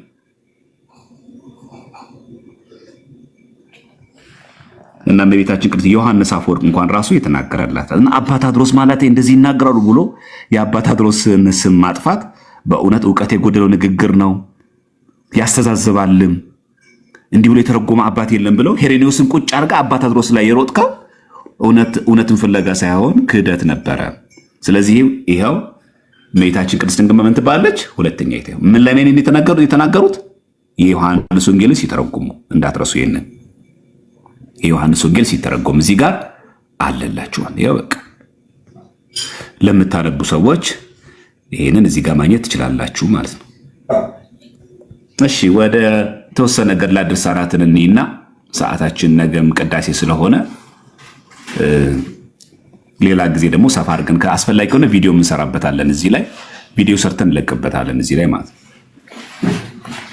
ማስረጃዎችን እያቀረብን መሄድ ስላለብን ማለት ነው። እሺ ምናልባት ቃሌ ተሰማልን ቢያቆን ምናልባት ከጸሎቱም ጋር ብታያይዘው ከጸሎቱም እየተነሳ ስላለ ጸሎቱ እንግዲህ 100 ዓመቱ ምናምን የመሰላቸው ሰዎች አሉ። እንግዲህ አባቶቻችን እንግዲህ ጸሎት አስተምረን የሚለውን ቃል አንስተው ጸሎት አሁን እንግዲህ እዛ ላይ ግልጽ ጸጋን የመላብሽ ይላል። ይሄ እንግዲህ ዓለም አቀፋዊ ኦርቶዶክሳዊም ካቶሊካዊም ጸሎቶች በዚህ እውነት ውስጥ ያሉ ናቸውና ምናልባት እዛም ጋር ፉል ኦፍ ግሬስ የሚለው ነገር እንደሚታይ ጥቂት ብታሳየንና ወደሚቀጥለው ብትሄድ ከተቻለ። ያው መቤታችን ሁልጊዜ አባታችን ነው ወደ አቡነ ዘበሰማያት እንደምንለው በሰላም ቅዱስ ገብርኤል መልአክ እንለይለ በሰላም ቅዱስ ገብርኤል መልአክ እንላለን። ሰላም ለኪ ኦ እግዝእትየ ማርያም ማለት ምንድነው? በመልአኩ ቅዱስ ገብርኤል ሰላምታ ሰላም ልሻለሁ፣ ጸጋ የሞላብሽ ሆይ ደስ ይበልሽ እንላለን። ስለዚህ የግሪኩ ቃል ራሱ ቃል በቃል የሚለው ፉል ኦፍ ግሬስ ነው የሚለው። ከሪቶሚኔ ማለት በግሪክ ቋንቋ ፉል ኦፍ ግሬስ ማለት ቃሉ ራሱ የሚናገረው ለዛ ነው። ለተደረገ ነገር እንጂ ገና ለሚደረግ አይደለም። ጸጋ የሞላብሽ ነው። ኦሬዲ መጀመሪያ የሞላባት ነው። ቅዳሴያችን ላይም እንደምትሰሙት ተውህቦ ምህረት ለሚካኤል አይደለም፣ ለሚካኤል ምህረት ተሰጠው ወበስርዓት ለገብርኤል በሰዓት የመናገር እና ከዛስ ምን የሚለው ወሀብተ ሰማያት ለማርያም ድንግል የሰማይ ሀብት ሁሉ ይሄ ቀረሽ የማትባል ማለት ይሄ ጸጋ አለሽ፣ ይሄ ጸጋ ይቀርሻል አትባልም። ጸጋ የሞላብሽ ነው። ቅዳሴያችን ላይ ጭምራለን። ድነተ ስጋ ድነተ ነፍስን የምንለምንሽ በረከተ ስጋ በረከቱን የምታሰጭን ቅድስት ድንግል ማርያም ወይ ደስ ይበልሽ ብለን እንመራት ይለን ኃጢአታችን ያስረይልን ዘንድ ደግሞ ለምኝልን። ስለዚህ ኦ ምልዕተ ጸጋ እንላት በግዙ ራሱ ጸጋ የሞላብሽ ነው እንላት። ስንጠራት ራሱ ቤታችንን ጸጋ የሞላብሽ ብለን እንጠራታለን። ስለዚህ ምንም አሁን ይሄ ከምናስተምረው ትምህርት አማናዊ ትምህርት ጋር ምንም ጥርሰት የሌለው ግጭት የሌለው ቃል መሆን መታወቅ አለበት። ሁለተኛ እመቤታችን ቅድስት ድንግል ማርያም በነገራችን ላይ ሁለተኛ ይቷ ሔዋን ብቻ ሳይሆን ሁለተኛ ይቷ ሰማዕት ተብላ ትጠራለች። ይሄን መቼስ የማያውቃለ ብዬ አላስብም።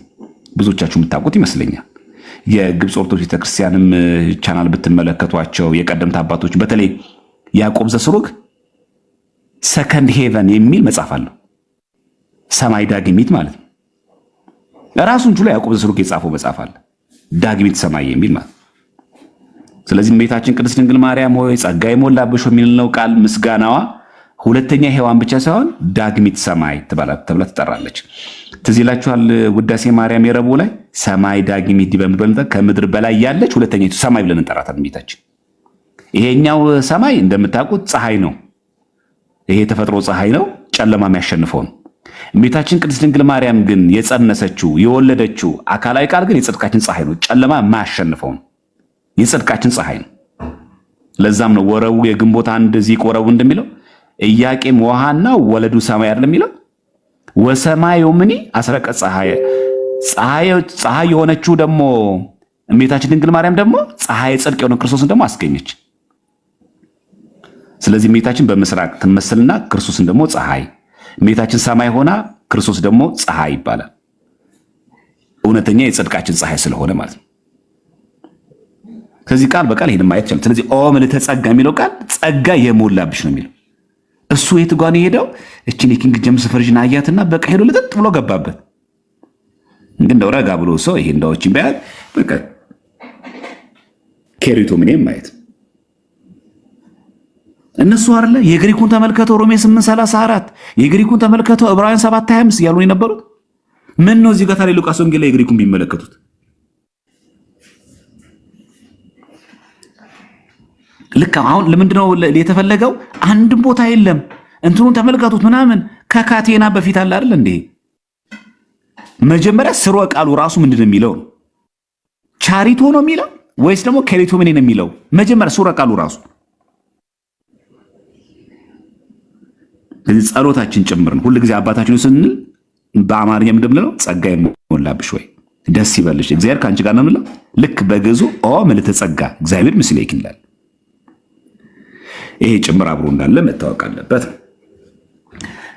ከገድላት ድርሳናት ጋር አብዛኞቹን በተለይ አሁን ሰሞኑን የተነሱትን ነገሮች በጣም ሄደንባቸው ነበር። ያው እናንተ ብዙዎቻችን ያው ጥያቄ እንጂ መልስ ስለማንይዝ ለመድገም ያክል ነው እንጂ ገድለ ዘርዓ ቡሩክ ላይ የተነሳው ጥያቄ፣ ገድለ መባጽዮን ላይ የተጠየቀው ጥያቄ፣ የጌታችን ኢየሱስ ክርስቶስን ተአምር ላይ የተጠየቀው ጥያቄ ሁሉ እዛ ላይ አንስቼ ነበር። ትዝ ይላችሁ እና ዩቲዩብ ላይ ሄዳችሁ ብትመለከቱ በጣም ደስ ይለኛል።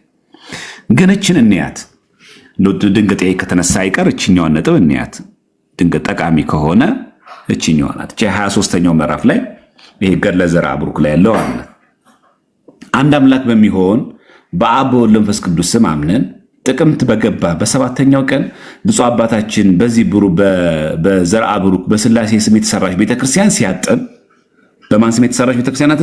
በስላሴ ስም የተሰራች ቤተክርስቲያን ሲያጥን ማጠንት ሲሰራ ማለት ነው። በእግዚአብሔር ትእዛዝ 3 ዕንቁዎችን አገኘ ይላል። በማን ትእዛዝ ነው? በእግዚአብሔር ትእዛዝ ይላል። በግዙ ራሱ ስትመለከቱ ጋር በትእዛዝ እግዚአብሔር ይላል። ወሶበ ረከበ 3 አዕናቁ ነው የሚለው። በእግዚአብሔር ትእዛዝ 3 ዕንቁዎችን አገኘ። ያ ጻድቅ አባታችንም ከፀሐይ 7 እጅ የሚያበሩ 3 ዕንቁዎችን ባገኘ ጊዜ እጅግ ደስ አሉ፣ ተደሰተ። ምን አገኘ ነው የሚለው? ዕንቁ። በማን ትእዛዝ? በእግዚአብሔር ትእዛዝ። ምን እያደረገ እያለ? በስላሴ ስም በተሰራች ቤተክርስቲያን ላይ ሲያጥን። እሺ፣ ባገኛቸው ጊዜ አንስቶ ዋጣቸው። 3ቱ ዕንቁዎች በሆዱ ውስጥ ብዙ ቀን ቆዩ። በእነሱ ብርሃን መላ፣ አካሉን ብርሃን አደረጉት። ምኖቹ? 3ቱ ዕንቁዎች። እሺ፣ ያም ጻድቅ አባታችን በሆዱ ውስጥ ያሉ የ3ቱ ዕንቁዎች ምስጢር ሳያውቅ ብዙ ቀን ተቀመጠ። እነዚያ አዕናቁ ዕንቁዎች ማለት ነው፣ በግዕዝ ብዙ ቁጥር፣ ስጋውንና ነፍሱን ያነጹ ዘንድ ስጋውን ማደሪያ ያደረጉት። ምን አደረጉት ነው የሚለው? ስጋውን ማደሪያ ያደረጉት። ሰው እግዚአብሔር ማደሪያ አይደለ? አይሆንም እንዴ? እናንተ የእግዚአብሔር ማደሪያዎች አይደላችሁ ማለት መጽሐፍ ቅዱስ። እናንተ የእግዚአብሔር ቤተ መቅደስ አይደላችሁ ማለት እኮ እናንተ የእግዚአብሔር ቤተ ማደሪያዎች አይደላችሁ ማለት ነው። ከዚህም በኋላ በብዙ ቀን የ3ቱ ዕንቁዎች ምስጢር ተገለጠለት። ምን ሆነ? እኚህ የዋጣቸው ዕንቁዎች በዕንቁዎች ተመሰሉ እንጂ ዕንቁዎቹ እንዳልሆኑ አወቀ። እነዚያም 3ቱ ዕንቁዎች የተባሉ 3ቱ አካላት ሥላሴ በንጽሕት ድንግል ማርያም እንዳደሩ በሆዱ ገብተው ብዙ ቀን የቆዩ 3ቱ አካላት ሥላሴ ናቸው። በሆዱ አደሩ ነው የሚለው። 3ቱ አካላት ሥላሴ የክብር ዙፋን በሆነች በድንግል ማርያም አደሩ ብንል፣ ልብ በሉ፣ አደሩ ብንል ሰው ለመሆን አይምሰላችሁ። ያው እንደምናውቀው የአብ ማደሩ ሰው ለመሆን አይደለም። የአብ አካላዊ ቃል ማደሪያ ትሆን ዘንድ ድንግል ማርያምን ለማጽዳት ነው እንጂ መንፈስ ቅዱስን በድንግል አደረ መባሉ ለመወለድ አይደለም፣ የወልድ ማደሪያ ትሆን ዘንድ ስጋዋን ለማንጻት ነው እንጂ። ወልድ በድንግል ማህፀን ማደሩ ግን አብ ለአጽንኦ መንፈስ ቅዱስ ለአንጽሖ እንዳደሩ አይደለም። ከስጋዋ ስጋ ከነፍሷ ነፍስ ነስቶ ፍጹም ሰው ፍጹም አምላክ ሊሆን ነው እንጂ አለቅ። ከዛ እዚህ ጋር ተመልከት ምን እንደሚል እስከ መጨረሻው ማንበብ ስላለብን ያም ጻድቅ አባታችን ሶስቱ አካላት በአንድነት እንዳደሩበት አውቆ የዚህን ነገር ሚስጥር ለዓለም ሁሉ እንድናስተምር ነገረን። ምን እንዳደሩበት? እንደዋጣቸው ነው የሚለው፣ እንዳደሩበት ነው የሚለው። ጨርሶ ስለማያነበው ነው አጅሬ። ሰው ለምንድን እስከ መጨረሻ ማያነበው? ለምን እዚች ጋር ያቆማል? እዚች ጋር ያነባትና በቃ የኒኮ ሶስቱ አካላት እኮ ስላሴ ናቸው። አይጨርሰው ምን ይላል እዚህ ጋር መጨረሻ ላይ ኮንክሉዥን ይሄው። ከዛ ምዕራፍ 24 እዚህ ጋር ይቀጥላል። ያም ጻድቅ አባታችን ሶስቱ አካላት በአንድነት እንዳደሩበት አውቆ የዚህን ነገር ሚስጥር ለዓለም ሁሉ እንድናስተምር ነገረን። ማን እንዳደሩበት? ሶስቱ አካላት በምን? በአንድነት። ምን እንዳሉበት? እንዳደሩበት። እንደዋጣቸው አይደለም የሚለው እግዚአብሔር። እንቀጥል። አሁንም እግዚአብሔር ለወዳጁ ብፁዕና ቅዱስ አባታችን ዘርአ ብሩክ ይህንን ተአምር እንዳደረገለት እግዚአብሔርም እንደርሱ በጎ ተአምራትን ያደርግልን። በዚህ መታሰቢያውን ለምናደርግ በጸሎቱ ለምንማጸን የእርሱ ክብር በእውነት ይስጠን ለዘላለሙ አሜን ይላል። አለቀ። ከዛ ምዕራፍ 24 ይቀጥላል። እዚህ ጋር እኮ ነው ቢኒያም ማሰሪያው እኮ እዚህ ጋር አለ እኮ። በቃ አለቀ። ምን ሆነ? ሶስቱ አካል እንዳደሩበት አውቆ እኮ ነው የሚል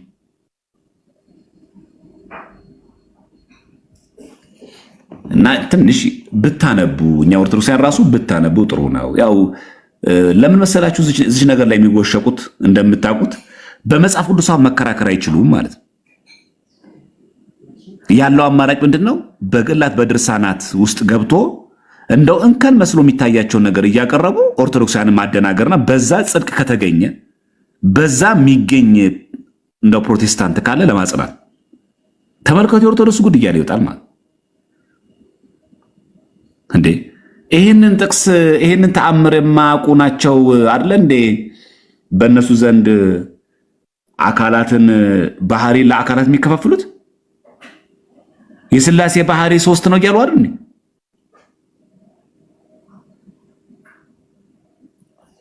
መጀመሪያ ሥላሴ ዋጡ ከማለታችሁ በፊት መጀመሪያ የሥላሴ ትምህርት እናንተ ይግባችሁ።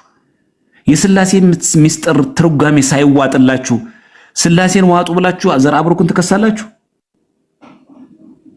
መጀመሪያ የሥላሴ ሚስጥር መጀመሪያ ይዋጥላችሁ እንጂ መጀመሪያ ከመነሻው። ይሄ ትልቁ አንድ መሰረታዊ ችግር ታያላችሁ ማለት ነው። እና እባካችሁን እኔ ለኦርቶዶክስ ያምለው ቪዲዮ አለ የተሰራ በተደጋጋሚ ጥያቄው ስለሚጠየቅ እኛም እንዳንደክምባችሁ በተቻላችሁ መጠን እንደዚህ ብታረጉ እመክራለሁ። በተቻላችሁ መጠን በቃ እዩትና ድንገት ግራ የሚገባችሁ ነገር ካለ ጠይቁ። እዛው ላይ ገድሉ ላይ በደንብ አይታችሁ ከዛ በኋላ ያልገባችሁ ነገር ካለ አሁን ይሄን በነገራችን ላይ ቢኒ አይተዋል፣ ዩቲዩብ ላይ ተለቋል አለ እና ግን ያ ብዙዎቻችሁ ስለማታነቡ ትልቅ ችግር ሆነብን። እሱ ማለት ትልቁ ችግር እሱ ነው። በቃ ስለማታነቡ እንጂ በጣም ብዙ ጊዜ ምላሽ ተሰጥቶበታል። እንድታነቡ ብዙ ጊዜ እኛ ጋር ምክር ይሰጣል፣ ግን እኛ አናነብም፣ ቪዲዮንም አናየውም እንጂ በጣም በዚህ በኩል ቪዲዮን በዘርአ ብሩክ ላይ በመባል ሲጾርም ሰርቻለሁ። እሺ ሌላኛው ዘርአ ብሩክ ላይ ጣቱን አጠባቸው የሚላል እና ይሄ እንዴት ነው የሚታየው ምናምን ነገር እና ይሄንንም እዛው እንትኑ ላይ ለቀነዋል ላያችሁ ሰዎች ማለት ነው። በግሩፕ ላይ ፖስትቸው ነበረ እና ብታዩት ደስ ይለኝ ነበረ። ገለዘ መባጽዮን ላይ የሰራሁት አለ ቪዲዮና እዛ ላይ አንድ ሁለት ጥቅሶችን ብቻ ላሳይና ከዛ በቃለሁ ማለት ነው። ታምረ ኢየሱስ ላይም ደግሞ ጌታችን በሕፃንነቱ ሰውን ገደለ ምናምን ሎቱ ስብሐት ለእሱ ክብር ይግባውና ሰው ገድሏል ምናምን ብሎ ለማጣቀሻ ምናምን ሲሞክሩ ነበረ። አንድ ሁለት ሰዎች ሲሳለቁም አይቻለሁ እና ይሄ ማለት ሰው መግደል የሚያበረታታ ነው እና ይሄ ጥቅስ እንዴት ከመጽሐፍ ቅዱስ ጋር ክርስቶስ እንዴት ሰው ይገላል የሚል ነው። ይህንም በአንድ ጥቅስ ልፍታውና ከዛ በኋላ እናንተ ተቀጥሎ ይህንንም ቪዲዮ ስለሰራሁበት ብታዩት በጣም ቆንጆ ለምላሽ እንዲሁም ማለት ነው። እሺ የሚታይ ከሆነ አንዴ እንትን ላሳይ። እሺ ይሄ ጥቅስ ነው።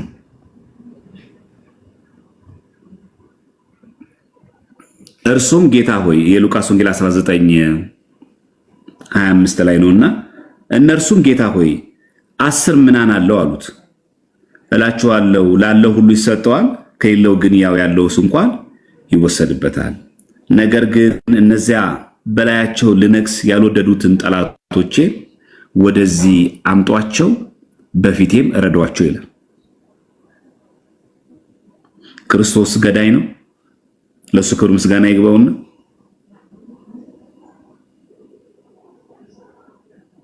በፊቴ እረዷቸው ነው የሚለው።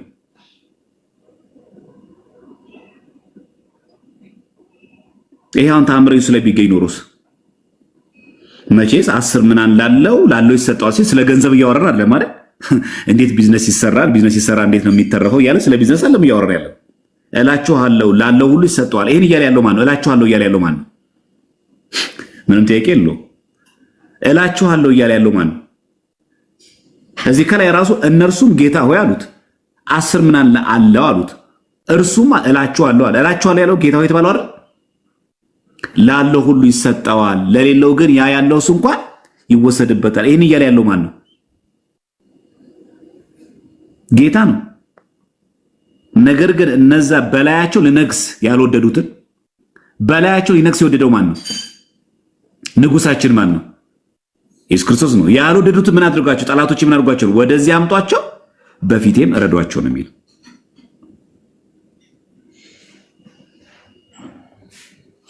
እና እንደው አንዳንዴ እንደዚህ አይነት ነገሮችን እንኳን በዚህ ልክ ወርደን ባናወራ ጥሩ ነበረ። ሁለተኛ ክርስቶስ ነፍሰ ገዳይ ነው ብሎ የሚጣቅሱ ሰዎች አሉ። እንዴ ይሄ ማለት እንደዛ ነፍሰ ገዳይነት ማለት ነው እንዴ? በዛ ነው የሚተረጎመው? እነዚህ ጴጥሮስ ነፍሰ ገዳይ ነው ማለት ነው?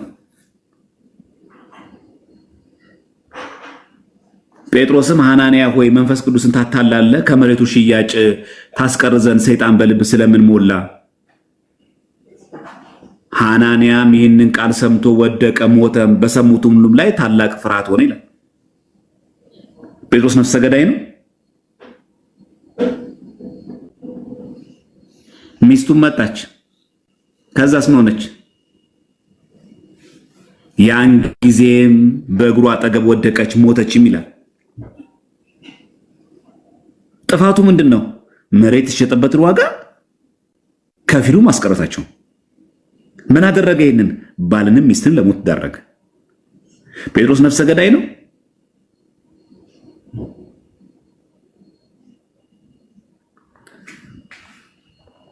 እንደው ትንሽ እነዚህ አይነት ሰዎች ጤናማ ናቸው ወይ እንድንል ያደርገናል። ሐናንያ ሞቷል። ይኸው አይተናል የሐዋርያት ሥራ ምዕራፍ 5 ላይ። ኢቭን ራሱ ደግሞ ሚስቱን ባለቤቱን ደግሞ ሞታለች። ስለዚህ ይሄ ስለሚል በቃ ይሄው አብራ እንደዚህ ስለሚል ሆነ ማለት ነው አይደለም። እሺ ይሄ ጥቅስስ ቆላስይስ 3:5 ላይ እንግዲህ በምድር ያሉትን ብልቶቻችሁን ግደሉ ይላል። ያ ማለት ሀፍረተ ስጋችሁን ቁረጡ እያለ ነው? ግደሉ እኮ ነው የሚለው።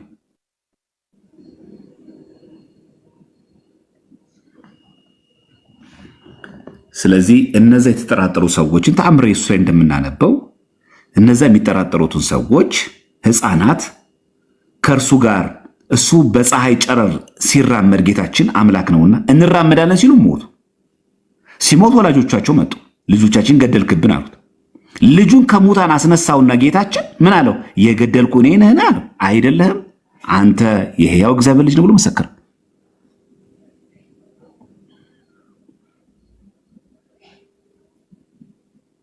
እና ይሄ ምንም ከገዳይነት ጋር አይገናኝም። በፍጹም አይደለም፣ በፍጹም።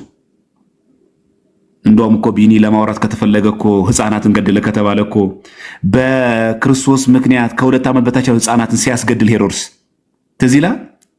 ያ ሁሉ ህፃናት ጌታችን አስገደለ። ምን ብለው ሊተረጉሙት ነው ይህንን ቃል ታዲያ? ሄሮድስን የገደላቸው ሄሮድስ የገደላቸው ግን ማንን ፍለጋ ነው? ኢየሱስ ክርስቶስን ፍለጋ ነው። እንዲህ ሊያድነን መጥቶ ለምንድን ነው የሁሉ ሕፃናትን ደም ክርስቶስ ዝም ብሎ የተቀበለው? እነዚህ ግን 144,000 እልፍ የተባሉት ግን ሰማዕታት ናቸው እንጂ የሁሉ ሕፃናት አስገድለ እንዳለ አለ እኮ ወንጌል ላይም እኮ አለ። በብሉይ ኪዳን የምንጥቀስ እስቲ ኤልሳ መላጣ ሲሆኑ የነበሩት ሕፃናት ምን ሆኑ? ድብ መጥቶ በላቸውና ገደላቸው። ኤልሳ ነፍሰ ገዳይ ነው? ኤልሳ ጻድቅ ነው ወይስ ነፍሰ ገዳይ ነው? ሕፃናት ናቸው፣ አያውቁም። መላጣ ነው ያሉት። መላጣ ብሎ ስለተናገሩት ምን ሆነ? ሁላችን እንደምናውቀው ተገደሉ፣ ሕፃናቶቹ ሞቱ። በምን ድብ ወጥቶ ገደላቸው። እነዚህን ሕፃናት ማለት ነው። ምን ብሎ ነው የሰደቡት? ግን ስድብ ቀላል ስድብ ነው። አሁን እኛም ብናስበው ወይቻው ምን አላትና ምንላት ማለት ነው። ግን አይደለም። ለልጆቹም ለማንም የሚመጣው ግን ሞት ነው።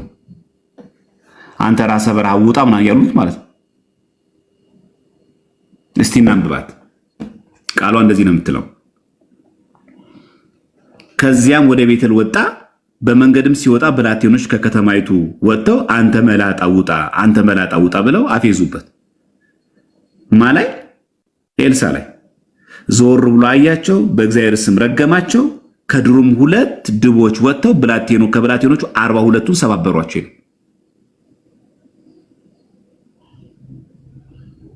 ኤልሳ ነፍሰ ገዳይ ነው?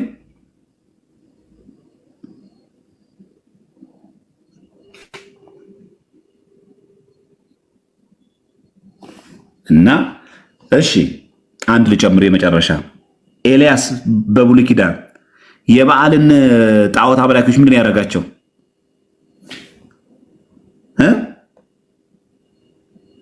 አሳረዳቸው አይደል?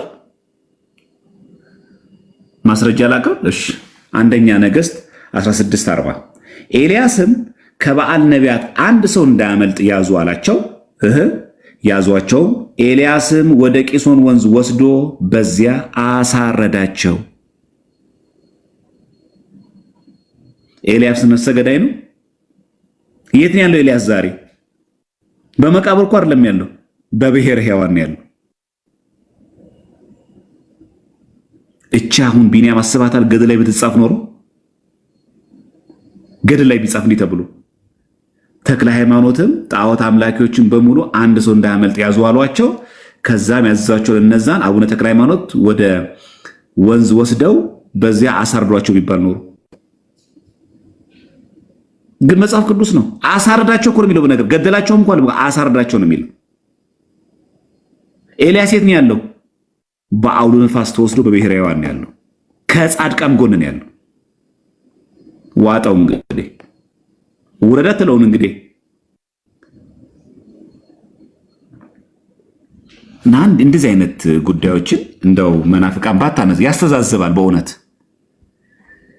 እንደዚህ አይነት ነገሮችን ያስተዛዝባል። እናንተንም ግምት ውስጥ ይከታል። እንደው ምን ሆነው ነው እንደው መጽሐፍ ቅዱስ አያውቁም ያሰኛል።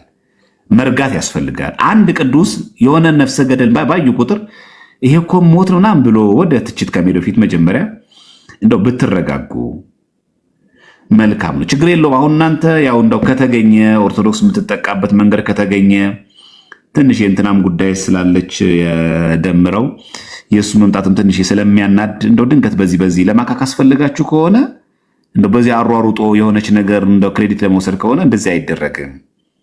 በእውነት ያሳፍራል። እጅግ በጣም አሳዛኝ ነው በእውነት። ሰውም ደግሞ ይታዘበናል። በነገራችን ላይ ውሸት ስናወራ ሰውም ይታዘበናል። እሺ ስለ መጥባት ደግሞ አንድ ብቻ ጥቅስ ላቅርብና ላብቅ። መጥባት የሚለው ቃል፣ ጦት የሚለው ቃል፣ ጣት የሚለው ቃል በቁሙ ነው የሚተረጎመው። እስቲ ከትንቢተ ኢሳይያስ ውስጥ ትንቢተ ኢሳይያስ 66 ምዕራፍ 66 ማለት ነው ቁጥር 12 እግዚአብሔርም እንዲህ ይላልና እነሆ ሰላምን እንደ ወንዝ የአሕዛብንም ክብር እንደሚጎርፍ ፈሳሽ እመልስላታለሁ ከዚያም ትጠባላችሁ ይላል። ትታጠባላችሁ እኮ ነው የሚለው፣ ትጠባላችሁ ነው የሚለው። ወንዝ ይጠባል?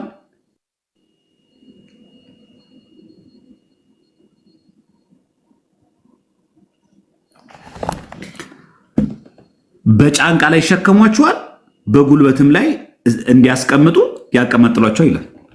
ወንዝ ይጠባል ወይ? እርጋታ የሚያስፈልገው ከዚህ የተነሳ ነው። እንደው የሆነች ጥቅስ ተገኘች ተብሎ ይኸው በቃ የእናንተ ጉድና ምን ወጣ ምናምን ለማለት ባትቸኩሉ እጅግ በጣም መልካም ነው። ያው ዘመኑ የፉክክር ስለሆነ ትንሽ ይከብዳል። እሺ በቀጥታ ደግሞ ልጥቀስ። ቢኒ ኢሳይያስ 66:11 ላይ ትጠቡ ዘንድ ከማጽናናቷም ጡት ትጠግቡ ዘንድ እጅግ ጠጥታችሁ በክብሯ ሙላት ደስ ይላችሁ ዘንድ ይላል። ምኑ ዘንድ ይላል? ትጠቡ ዘንድ ነው የሚለው። ይሄው እዚህ ጋር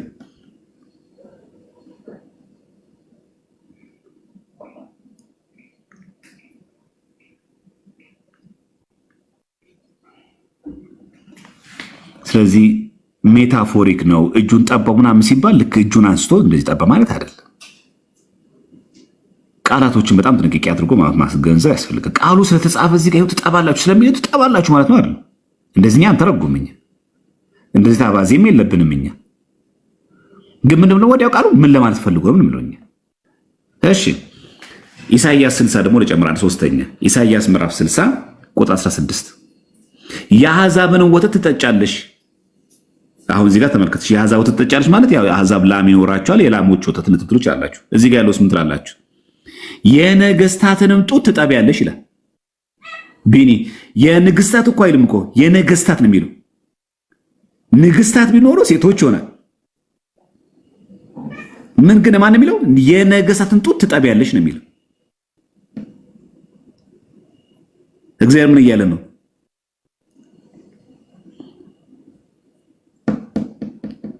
እኔም እግዚአብሔር የያዕቆብ ኃያል መድኃኒትና ታዳጊሽ እንደሆንኩ ታውቂያለሽ ነው የሚለው። ቃል በቃል እንደዛ ነው የሚለው። የአሕዛብን ወተት ትጠጫለሽ ካለ በኋላ የነገስታትን ጡት ትጠቢያለሽ ነው የሚለው። እንደው የሴቶች ነገስታት እነዚህ ንግስት አለው አይደለም ሴቶች የሷምን የሴቶች ነው እንደው እኮ ይባላል እኮ የነገስታትንም ጡት ትጠቢያለሽ ነው የሚለው። ጡት ነው የሚለው። ለዛው ገንጥሉታ ይሄንን ኢሳይያስ 60:14-16 ጸረ ወንጌል በሉታ ይሄንንም ብቻውን ገድለ መባቢው ጸሎት ብታገኙ ይሄው ተመልከቱ። ጭራሽ የነገስታት ጡት የሚያስጠባ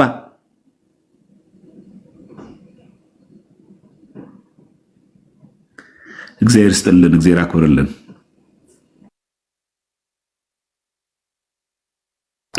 ምናልባት ቃለ ሕይወት ያሰማልን። ምናልባት ዲያቆን የመጨረሻ ምናልባት እጅ ላይ ካለ አንድ ጥያቄ ብቻ። አዲሱ መደበኛ ትርጉም እጅ ላይ አለ ዲያቆን? የለኝም እሱ መጽሐፍ አዲሱ መደበኛ ትርጉም እሱ የለኝም መጽሐፍ። እሺ እንግዲህ እኔ ያሳያለው ወይም ሌሎች ወንድሞች ካሉ እናሳያለን። እኔም ጋር አለ። በአጭሩ ጸጋ ይሙላብሽ የሚለው ቃል የወጣው ከአዲሱ መደበኛ ትርጉም ነው። ከዚህ ማለት ነው። ከዚህ ነው የወጣው ከምዕሉ ትርጉምና ከአዲሱ መደበኛ ትርጉም የፕሮቴስታንት መጽሐፍ ማለት ነው። ከዛ ነው የወጣውና ቃለ ሕይወት ያሰማልን። እንግዲህ ዛሬም የተነሳው ሀሳብ በግልጽ ነው የተመለሰው። ምናልባት የዲያቆን ዘማርያምን የዩቲዩብ ቻናል በዚህ ጉዳይ ላይ ያስተማረበትን በእኔ የዩቲዩብ ኮሚኒቲ ላይ እንዲማሩ ዘንዳ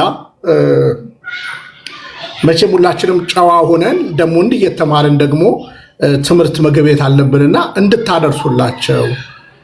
ከዛ በተረፈ ግን ጌታ ገደለ የሚለውን ቃል በእውነት እዛ ቦታ እነሱ እንደዛ ብሎ ለወቱ ስብሐት ሲናገሩ ለሁለቱም ቦታ አስነሳቸው የሚል ቃል ነው የሚሰጠውና ዲያቆን ዘማርያም በእውነት እግዚአብሔር ያክብርልን፣ እግዚአብሔር ይስጥልን። በእርግጠኝነት የምናገረው በገድላቶቻችን አናፍርም፣ በገድላቶቻችን አናፍርም። በእውነት እኔ ተዋህዶ መሸሸጊያዬ ኦርቶዶክስ መጠለያዬ ሰላምሽ ከፍ ይበልልኝ እናቴ ሁሌ ምኖሪልኝ ሰላምሽ ከፍ ይበልልኝ